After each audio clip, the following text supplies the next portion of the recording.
Muito bem, vamos voltando aqui para a segunda parte da nossa revisão. A gente dá continuidade, terminamos aí a parte dos direitos individuais e coletivos, e agora a gente vai para a segunda parte, em que a gente vai ver controle de constitucionalidade e as demais questões.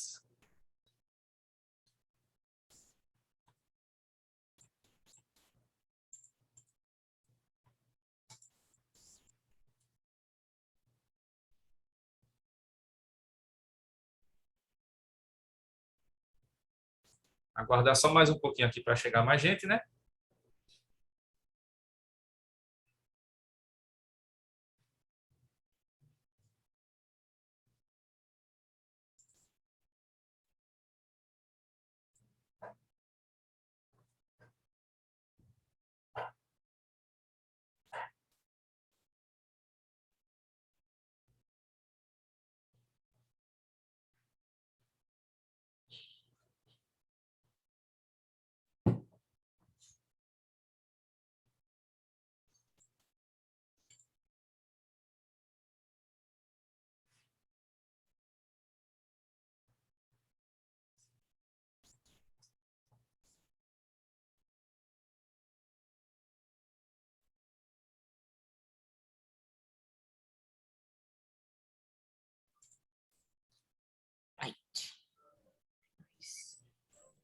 Vai nós. Pronto, então vamos lá.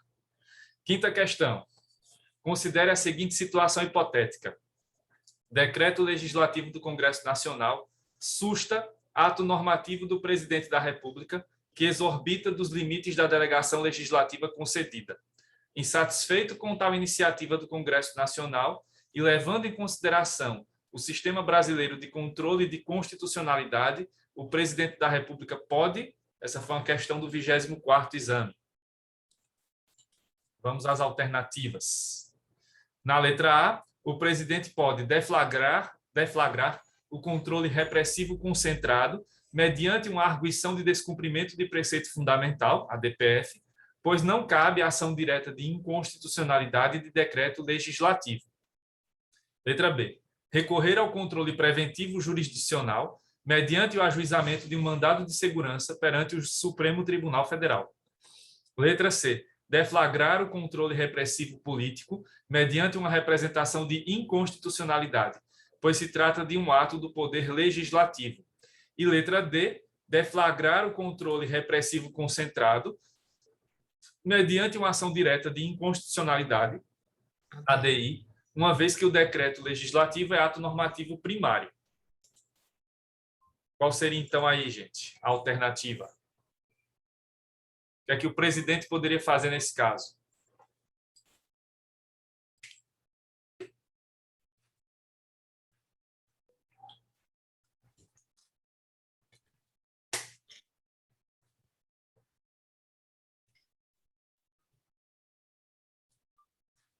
Eu gostaria de ler a pergunta.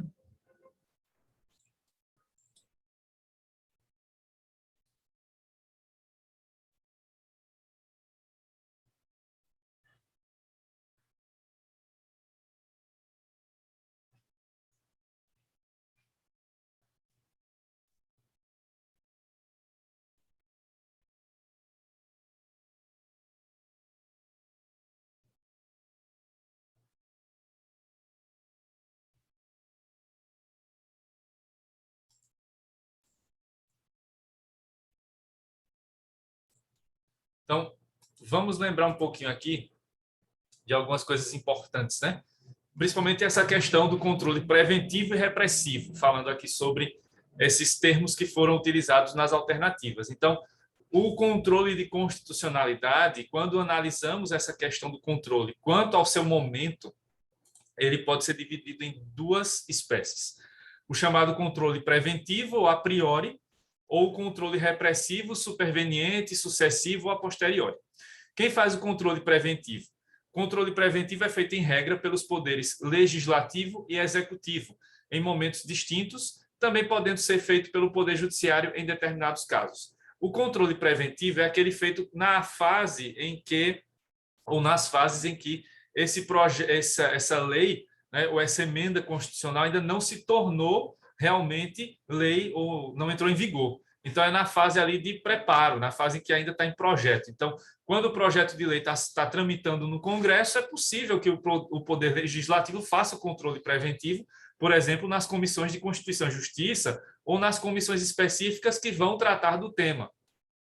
E o Poder Executivo pode fazer o controle preventivo quando, por exemplo, vai vetar o projeto por ser inconstitucional. Então, é possível que isso aconteça também, e o Poder Judiciário, em determinados casos, pode fazer isso também ali na fase ainda do projeto, né? Projeto de lei ou projeto de emenda. Quando esse projeto vira lei ou vira emenda, né, ou parte da Constituição, quando já entra em vigor, aí entra o controle repressivo, que esse é feito, em regra, pelo Poder Judiciário, no controle difuso ou concentrado, a depender do caso, né? Se é uma decisão sobre o caráter abstrato da norma, aí é o controle concentrado em geral, e se é uma decisão específica para determinadas partes, aí entra como controle difuso, inclusive podendo ser feito por qualquer juiz, já no caso do controle concentrado, feito exclusivamente pelo Supremo Tribunal Federal, quando a questão trata da inconstitucionalidade ou da discussão sobre ela em relação à Constituição Federal, né? Da inconstitucionalidade da lei ou da emenda em relação ao texto da nossa Constituição. Então, lembrando disso, temos aí, então, a letra D como resposta de dado. Deflagrar o controle repressivo concentrado mediante uma ação direta de inconstitucionalidade, uma vez que o decreto legislativo é ato normativo primário.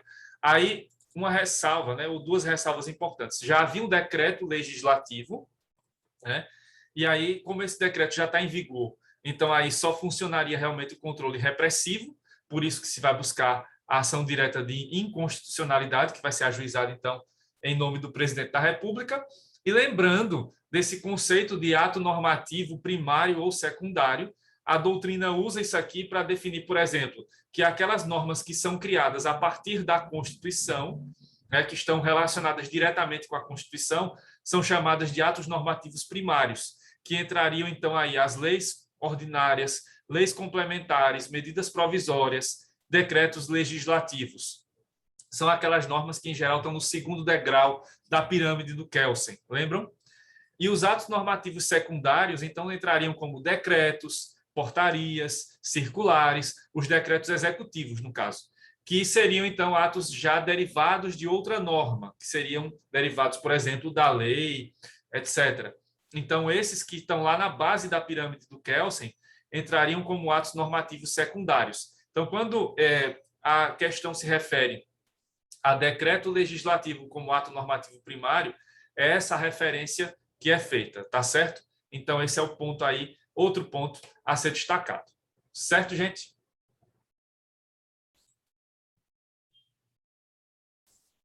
Passando aqui para a próxima questão, essa foi uma questão do 27º exame de ordem, seguindo na parte de controle de constitucionalidade. O Supremo Tribunal Federal, em decisão definitiva de mérito, proferida em sede de ação direta de inconstitucionalidade, declarou inconstitucional determinada lei do Estado Alfa. Meses após a referida decisão, o Estado Sigma, outro Estado, portanto, após regular processo legislativo e sanção do governador, promulga uma lei estadual com teor idêntico àquele da lei federal que fora declarada inconstitucional pelo STF. Com base no ordenamento jurídico constitucional vigente, assinale a afirmativa correta. Letra A. As decisões proferidas em sede de controle concentrado, como no caso da ação direta de inconstitucionalidade, gozam de efeitos erga omnes e vinculam o poder legislativo e o poder executivo. Logo, a inconstitucionalidade da lei do Estado Sigma pode ser arguída em reclamação ao STF. Letra B. A norma editada pelo Estado Sigma, ao contrariar decisão definitiva de mérito proferida pela Suprema Corte, órgão de cúpula do Poder Judiciário ao qual compete precipuamente a guarda da Constituição, já nasce nula de pleno direito e não produz quaisquer efeitos. Letra C. A decisão definitiva de mérito proferida pelo STF em sede de ação direta de inconstitucionalidade não possui efeito vinculante, razão pela qual inexiste óbice, obstáculos, à edição de lei estadual, com teor idêntico àquele de outra lei estadual que fora declarada inconstitucional pela Suprema Corte. E letra D, a referida decisão proferida pelo STF, declarando a inconstitucionalidade da lei do Estado alfa, apenas vincula os demais órgãos do Poder Judiciário e a administração pública direta e indireta, não o Poder Legislativo em sua função típica de legislar. Logo, pode ser proposta nova ADI. Então, essas são as alternativas, né? Qual seria, então, né, a resposta dessa sexta questão? Eu vou de B. Muitas respostas conflitantes. Vamos ver aqui, então, se eu precisar encontrar a resposta. Bom, primeiro, lembrar, né, da questão desses pontos. Inconstitucionalidade material e formal, né, são outras duas espécies de inconstitucionalidade que aparecem. E aí, quando se fala dessas duas espécies, tratamos daquela velha distinção de forma e conteúdo. Então, quando se fala da inconstitucionalidade formal, vai se tratar da desobediência a alguma das formalidades necessárias para que se faça uma lei ou uma emenda constitucional. Quando eu me refiro a isso, eu estou me referindo, por exemplo, àquelas fases do processo legislativo. Então, a iniciativa, né, depois a devida tramitação nas casas e, por fim, a sanção ou veto do presidente, no caso da lei, ou iniciativa, tramitação e a promulgação da emenda pelo Congresso, né? Então, quando há a desobediência a alguma dessas formalidades, então temos aí a inconstitucionalidade formal, ou as regrinhas específicas para cada tipo de norma que deve ser editada pelo Congresso, né? Aprovada pelo Congresso, lei ou emenda. Quando se fala da inconstitucionalidade material, aí estamos tratando do conteúdo. Então, aí é a incompatibilidade, né? A incongruência, a desobediência que vai haver do texto da lei em relação ao texto constitucional. Por exemplo, a Constituição proíbe pena de morte, né? Só vai permitir em casos específicos e em guerra, em situação de guerra. E aí vem uma lei que vai prever agora no Código Penal crimes com pena de morte. Não pode, porque isso é uma questão de conteúdo que fere frontalmente a Constituição Federal. Então, isso não é possível. Da mesma forma, se fosse lá uma lei penal prevendo prisão perpétua para determinados crimes. Não é possível, porque a Constituição também proíbe a prisão perpétua. Então, seriam normas desse tipo, né, que vão ali trazer essa incongruência, essa desobediência à Constituição no que diz respeito ao seu conteúdo. Aí, só lembrando, quando temos inconstitucionalidade formal, a lei ou a norma, né, a emenda e tal, ela é considerada inconstitucional no seu todo, não tem como ser aproveitada. Já na material, é possível que ocorra a inconstitucionalidade parcial. Aquele artigo, aquele inciso, ele vai ser retirado, né, vai ser colocado ali com suspensão de eficácia, mas o resto da lei vai poder continuar funcionando. O resto da emenda também vai poder continuar funcionando, aquilo que está de acordo com a Constituição. Então, só lembrando disso. Outro ponto é o alcance da decisão, que declara a inconstitucionalidade em relação aos poderes e entes federativos. Aqui, em geral, a decisão ela vincula, né, no caso dessas decisões sobre inconstitucionalidade, elas geralmente vão vincular quem? Quais poderes? O poder executivo e o próprio poder judiciário. Os outros órgãos do judiciário têm que seguir essa decisão, né? O próprio Supremo e os outros tribunais, e o Poder Executivo também tem que seguir essa decisão. Mas o Poder Legislativo não está obrigado a seguir essa decisão, né? Por isso que é possível que, mesmo que o Supremo defina uma lei como inconstitucional, o Congresso vá lá e aprove uma lei igual ou parecida. Ou, no caso dos estados, né, as assembleias legislativas aprovarem uma lei com o mesmo sentido, com o mesmo conteúdo que já foi declarado anteriormente como inconstitucional. E aí tem que ter outra ação, né, que vai tratar ali da inconstitucionalidade dessa nova lei. E o terceiro ponto aqui é a eficácia da sentença de inconstitucionalidade em relação às partes envolvidas e em relação ao tempo que determina a invalidade e a ineficácia da norma constitucional. Aí lembrando daqueles termos, né? a eficácia erga omnes e a eficácia intra partes. Em regra, as decisões que definem a inconstitucionalidade de uma lei são erga omnes, ou seja, valem para todos. Mas, em algumas situações lá que tem controle difuso, ou que vai ser relacionado a partes específicas, aí a eficácia pode ser só intrapartes, ou seja, só envolvendo as partes envolvidas, só envolvendo as partes que estão ali, que ajuizaram o processo. E em relação à questão do alcance, em relação ao tempo, aí temos as decisões ex nunc e ex tunc, as decisões com efeito retroativo, que voltam até o início da vigência da lei, ou as decisões que têm só eficácia ex tunc, ou seja, só para o futuro, ou seja, a partir daquela data é que não se pode mais utilizar aquela lei. Mas os efeitos pretéritos, o que foi feito até a data da decisão do Supremo, continuam valendo, continuam produzindo efeitos. Então, só lembrando dessas questões do erga omnes, do intra partes, ex nunc. Tá? Com isso, a gente tem elementos para colocar a letra D como a alternativa correta. A referida decisão proferida pelo STF, declarando a inconstitucionalidade da lei do Estado alfa, apenas vincula os demais órgãos do Poder Judiciário e a administração pública direta e indireta, ou seja, o Executivo, não o Poder Legislativo em sua função típica de legislar. Logo, pode ser proposta nova ADI sobre essa nova lei, que foi aprovada lá pelo outro Estado, pelo tal Estado Sigma. Sétima questão, mais uma sobre controle. O governo federal, visando ao desenvolvimento e à redução das desigualdades no sertão nordestino do Brasil, editou a Lei Complementar Y, que dispôs sobre a concessão de isenções e reduções temporárias de tributos federais devidos por pessoas físicas e jurídicas situadas na referida região. Sobre a Lei Complementar Y, assinar a afirmativa correta. Questão do penúltimo exame, o 31º. Letra A. É formalmente inconstitucional. Eis que a Constituição da República de 88 proíbe expressamente a criação de regiões para efeitos administrativos pela União. Letra B.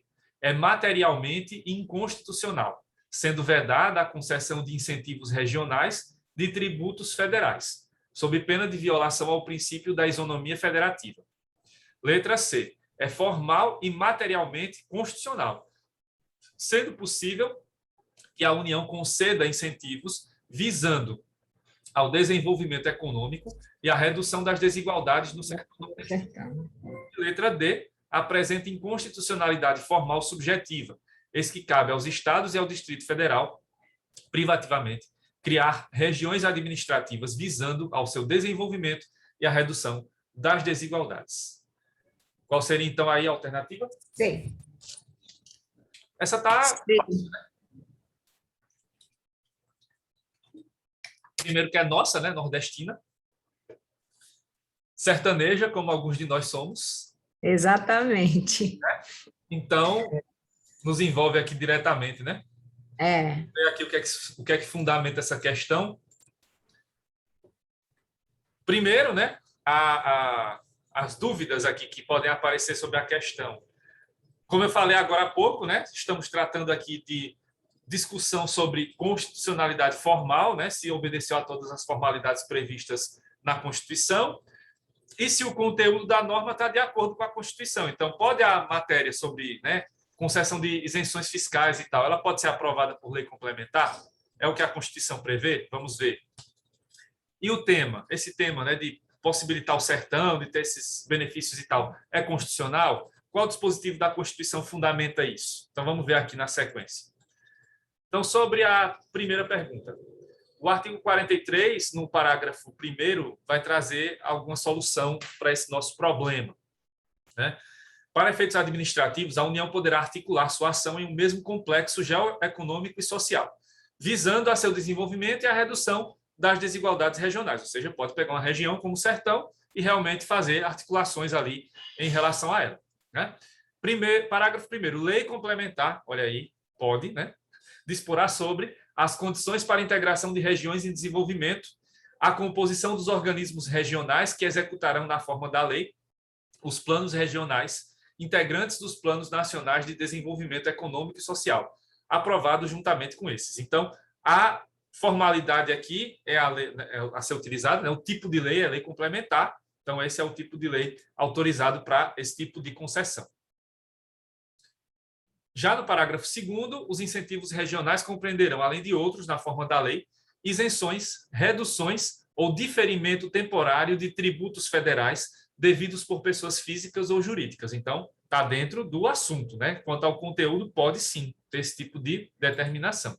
Então, é a letra C mesmo, né? Essa norma é formal e materialmente constitucional, sendo possível que a União conceda incentivos visando ao desenvolvimento econômico e à redução das desigualdades no sertão nordestino. Então, é perfeitamente possível que isso aconteça, sim. 8ª questão. Essa também foi do penúltimo exame, o 31º. João dos Santos foi selecionado para atuar como praça prestadora de serviço militar inicial, fato que lhe permitirá ser o principal responsável pelos meios de subsistência de sua família. Praça prestadora de serviço militar é o recruta, né? Aquele que está entrando lá, o conscrito. No entanto, ficou indignado ao saber que sua remuneração será inferior ao salário mínimo, contrariando o texto constitucional esculpido no artigo 7º, inciso 4º da Constituição. Desesperado com tal situação, João entrou no gabinete do seu comandante e o questionou de forma ríspida e descortês acerca dessa remuneração supostamente inconstitucional, sofrendo, em consequência dessa conduta, punição administrativo-disciplinar de 5 dias de prisão, nos termos da legislação pertinente. Desolada, a família de João procurou um advogado para saber sobre a constitucionalidade da remuneração inferior ao salário mínimo, bem como da possibilidade de a prisão ser relaxada por ordem judicial. Nessas circunstâncias, nos termos do direito constitucional brasileiro e da jurisprudência do STF, assinale a opção que apresenta a resposta do advogado. Letra A. A remuneração inferior ao salário mínimo para as praças prestadoras de serviço militar inicial não viola a Constituição de 88, bem como não cabe habeas corpus em relação às punições disciplinares militares, exceto para análise de pressupostos de legalidade, excluída a apreciação de questões referentes ao mérito. B. A remuneração inferior ao salário mínimo contraria o artigo 7º, inciso 4º da Constituição, bem como se reconhece o cabimento de habeas corpus para as punições disciplinares militares, qualquer que seja a circunstância. C. O estabelecimento de remuneração inferior ao salário mínimo para as praças prestadoras de serviço militar inicial não viola a Constituição da República, mas é cabível o habeas corpus para as punições disciplinares militares, até mesmo em relação a questões de mérito da sanção administrativa. E D. A remuneração inferior ao salário mínimo contraria a ordem constitucional, mais especificamente o texto constitucional inserido no artigo 7º, inciso 4º da Constituição de 88, bem como não se reconhece o cabimento de habeas corpus em relação às punições disciplinares militares, exceto para análise dos pressupostos de legalidade, excluídas as questões de mérito da sanção administrativa. Qual seria, então, a resposta?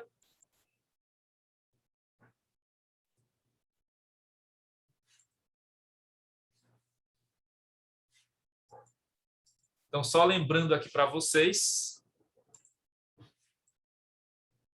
o artigo 7º, né, que é mencionado aí pela questão, é o que coloca a garantia constitucional do salário mínimo, né, para os trabalhadores, certo? Mas aí lembra, são militares, então, sendo militares, podem ter outro regramento, podem ter outra determinação, né? Então, o artigo 142, né, parágrafo 2º, traz a impossibilidade do habeas corpus para punições disciplinares militares. Então, quando o soldado lá, ou qualquer militar, sofre uma punição interna, não cabe habeas corpus aqui fora, né? Isso aí o artigo 142, parágrafo 2º, já deixa claro. Quanto à questão do salário ou da remuneração, a gente tem algumas posições do Supremo em relação a isso. O tema 15, a súmula vinculante 6 e o recurso extraordinário 338.840. Então, vamos ver essas três situações aí que o Supremo já julgou. Em relação ao tema 15, o ministro Ricardo Lewandowski, e houve decisão unânime do Supremo, né, do plenário, foi julgado em 2008 essa questão sobre o soldo, né, os valores percebidos pelos praças, os conscritos. Então, o que foi definido na ementa lá? A Constituição Federal não estendeu aos militares a garantia de remuneração não inferior ao salário mínimo, como fez para outras categorias de trabalhadores. O regime a que se submetem os militares não se confunde com aquele aplicável aos servidores civis, visto que têm direitos, garantias, prerrogativas e impedimentos próprios. Os cidadãos que prestam serviço militar obrigatório exercem um munus público, não é um trabalho, né? Seria um munus público, relacionado com a defesa da soberania da pátria. E a obrigação do Estado quanto aos conscritos limita-se a fornecer-lhes as condições materiais para a adequada prestação do serviço militar obrigatório nas Forças Armadas. Ou seja, por essa decisão do Supremo, é possível, sim, que os conscritos recebam menos do que um salário mínimo. Vou adiantar um pouquinho aqui, porque já está chegando no final do tempo, né? Então, deixa eu passar aqui logo para a súmula. A súmula vinculante 6 determina: não viola a Constituição o estabelecimento de remuneração inferior ao salário mínimo para as praças prestadoras de serviço militar inicial. Então, já tem súmula, já tem tema de recurso, né, de repercussão geral. E sobre o HC, tem esse julgado de 2003, ainda da ministra Ellen Grace, né, que definia: não há que se falar em violação ao artigo 142, parágrafo 2º da Constituição, se a concessão de habeas corpus impetrado contra a punição disciplinar militar volta-se tão somente para os pressupostos de sua legalidade, excluindo a apreciação de questões referentes ao mérito. Concessão de ordem que se pautou pela apreciação dos aspectos fáticos da medida punitiva militar, invadindo seu mérito. A punição disciplinar militar atendeu aos pressupostos de legalidade, quais sejam hierarquia, poder disciplinar, ato ligado à função e a pena suscetível de ser aplicada disciplinarmente, tornando, portanto, incabível a apreciação do HC. Sendo assim, a resposta é mesmo a letra A. A remuneração inferior ao salário mínimo para as praças prestadoras de serviço militar inicial não viola a Constituição de 88, bem como não cabe habeas corpus em relação às punições disciplinares militares, exceto para análise de pressupostos de legalidade, excluída a apreciação de questões referentes ao mérito.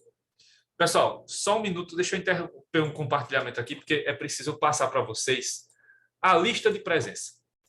Deixa eu passar aqui para vocês pelo chat, tá? Foi me solicitado isso aqui, então deixa eu passar para vocês. Então, vocês entram lá no Forms, tá? E vão só preencher lá. Tem lá nome completo, o e-mail, se for o caso, para enviar certificado, né? Então, é bom que já deixa lá garantido. Coloca lá também para a gente ter conhecimento quais são as turmas, né? Qual a turma que está aqui, período e turno, beleza? Preencham lá. Não precisa ser agora, pode ser no finalzinho. Eu vou esperar até, né, uns minutos depois que terminar a aula, tá? Professor, só uma pergunta. Oi. Já foi. O quê? Não, tá. Perguntar assim, esse trabalho não vai continuar, não? Foi só agora mesmo? Não, vai continuar. É só a primeira semana. É porque é a lista de presença, né, para constar lá. Tá bom. Tá Participando. certo. Se bem que aqui vai ser todos os sábados pela manhã? Não sei te dizer, mas eu acho que o próximo sábado está garantido, né, que vai ser pela manhã. E aí depois eu não sei se vai ser sábado ou se vai ser outro dia. Depois Marília e Manuela vão explicando melhor, que elas estão na organização desse preparatório, né? Só lembrando para vocês outro detalhe importante, né? Que essa aula está sendo gravada e depois, se vocês quiserem ter acesso a ela de novo, é só acessar o meu canal lá no YouTube, Claudemir Cardoso. Boa! Quem já é meu aluno do 2º período, do 6º, quem já foi do 9º sabe, as aulas estão lá. Então, vocês podem acessar essa aula de hoje e as outras que eu estou dando aqui de consumidor, sucessões, constitucional. Então, fiquem à vontade lá para assistir, tá? Então, boa, só lembrando do canal Claudemir Cardoso. Boa! Se alguém tiver o link aí, já bota no chat que já dá o acesso direto para lá. Boa, professor. Beleza. Temos só 10 minutos para a gente encerrar, mas são 4 questões agora mais tranquilas, né? Então, vamos a elas para a gente encerrar aí com chave de ouro nossa revisão do Constitucional. Lembrando que é só o começo, vai ter mais revisões aí durante as outras semanas. Certificado, depois vocês confirmam lá no grupo do WhatsApp se vai ter, como é que vai ser e tudo mais, tá? Essa parte eu não sei, não, eu Professor, só vim da aula. professor, Oi, essa letra A foi de qual questão? foi da oitava. Ah, tá bom, obrigada. De nada. Nona questão, agora sobre organização político-administrativa e intervenção federal. Eu trouxe uma questão de cada. Essa foi uma questão do 24º exame. Em observância aos princípios da transparência, publicidade e responsabilidade fiscal, o prefeito do município Alfa elabora detalhado relatório contendo a prestação de contas anual, ficando tal documento disponível para consulta e apreciação no respectivo poder legislativo e no órgão técnico responsável pela sua elaboração. Carlos, morador do município Alfa, contribuinte em dia com suas obrigações civis e políticas, constata diversas irregularidades nos demonstrativos apresentados, apontando indícios de superfaturamento e desvios de verbas em obras públicas. Em função do exposto e com base na Constituição, você, como advogado ou advogada de Carlos, deve esclarecer que, letra A, a fiscalização das referidas informações concernentes ao município Alfa, conforme previsto na Constituição brasileira, é de responsabilidade exclusiva dos tribunais de contas do Estado ou do município, onde houver. B. Carlos tem legitimidade para questionar as contas do município Alfa, já que todos os anos as contas permanecem à disposição dos contribuintes durante 60 dias para exame e apreciação. C. A impugnação das contas apresentadas pelo chefe do executivo local exige a adesão mínima de 1/3 dos eleitores do município Alfa. D. A Constituição não prevê qualquer forma de participação popular no controle das contas públicas, razão pela qual Carlos deve recorrer ao Ministério Público Estadual para que seja apresentada ação civil pública, impugnando os atos lesivos ao patrimônio público praticados pelo prefeito do município Alfa. Aí o link do canal já está por aí, já colocaram, obrigado, Miqueias, e já apontaram uma alternativa aqui. Vamos ver se tem base constitucional para isso. Tem sim. Está aqui o artigo 31, parágrafo 3º, sobre os municípios, a sua fiscalização, né? Em regra, a fiscalização do município será exercida pelo Poder Legislativo Municipal, Câmara de Vereadores, mediante controle externo, e pelos sistemas de controle interno do Poder Executivo, as suas corregedorias, controladoria, etc., né? O órgão que tiver esse nome em cada prefeitura. E no parágrafo 3º tem a possibilidade do seguinte: as contas dos municípios ficarão, durante 60 dias, anualmente, à disposição de qualquer contribuinte para exame e apreciação, o qual poderá questionar-lhes a legitimidade nos termos da lei. Então, tem cabimento a letra B de bola. Carlos tem legitimidade para questionar as contas do município Alfa, já que todos os anos as contas permanecem à disposição dos contribuintes durante 60 dias para exame e apreciação. 10.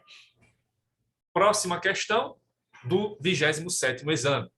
O Procurador-Geral de Justiça resolve representar perante o Tribunal de Justiça, solicitando intervenção estadual no município Alfa, sob a alegação de que esse ente federado tem violado frontalmente diversos princípios de reprodução obrigatória indicados na Constituição Estadual. Com base na hipótese narrada, assinale a afirmativa correta. Letra A. A intervenção estadual no município Alfa pode ser decretada ex officio pelo governador de estado, independentemente da representação. B. A intervenção estadual no município Alfa dependerá de provimento do Tribunal de Justiça, requisitando ao governador de estado que decrete a referida medida. C. A intervenção estadual não é possível, pois, devido à sua natureza excepcional, o rol previsto na Constituição da República não contempla a violação a princípios. E letra D. A intervenção estadual no município Alfa, após o acolhimento da representação pelo Tribunal de Justiça, ainda dependerá do controle político da Assembleia Legislativa Estadual. Então, é intervenção estadual no município, né? Qual é a base constitucional para isso? Temos aqui artigos 35, inciso 4 e 36 da Constituição.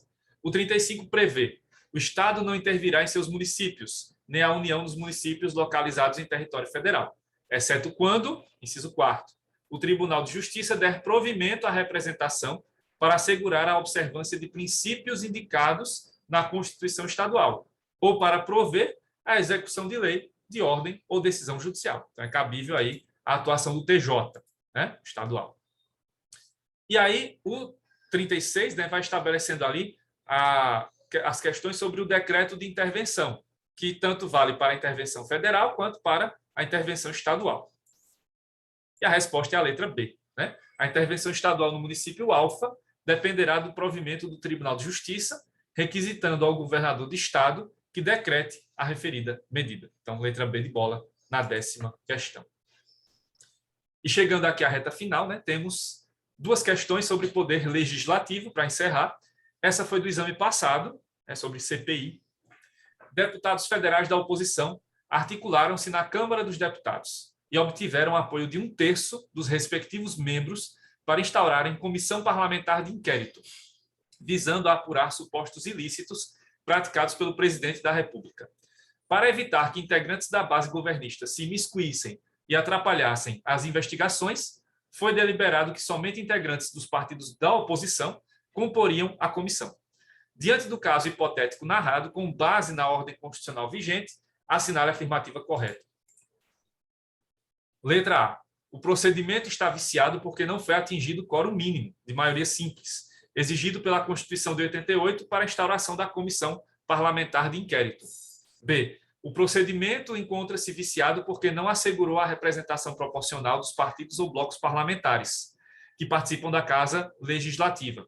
C. O procedimento encontra-se viciado em razão da inobservância do quórum mínimo exigido, de maioria absoluta. E letra D. O procedimento narrado não apresenta quaisquer vícios de ordem material e formal, estando de acordo com os preceitos da Constituição de 88. O que prevê aqui a Constituição?